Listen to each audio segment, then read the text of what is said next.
আমার সাথে যতদিনই দেখা করতো, যতদিনই থাকতো বা যতদিন ওর সাথে আমার কথা হইতো, ও আমার বাড়িতে যাইতো, তখন ওর সাথে আমার ফিজিক্যাল সম্পর্ক।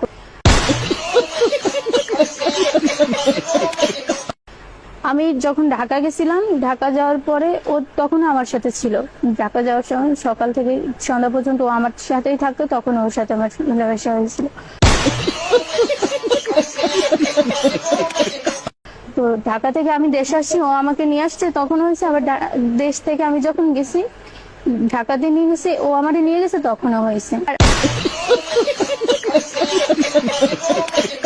আজকে হয়েছে মূলত ও আমাকে, আমার একটা রিপোর্ট ছিল, মেডিকেল রিপোর্ট ছিল, ওইটা নিয়ে ওর বাসায় যাইতে বলছে। বাসায় আমার মেডিকেল রিপোর্ট ছিল একটা, তো ও আমাকে বলছে যে ওইটা নিয়ে তুমি বাসায় আসো। ওদের বাসার এখানে একটা ব্রিজ আছে, ওইখানে বলে যে ওইখানে যাইতে। তো আমি আমার ঘর থেকে মেডিকেল রিপোর্টটা নিয়ে ওর কাছে গেলাম। যাওয়ার পরে ও আমাকে ওর ঘরে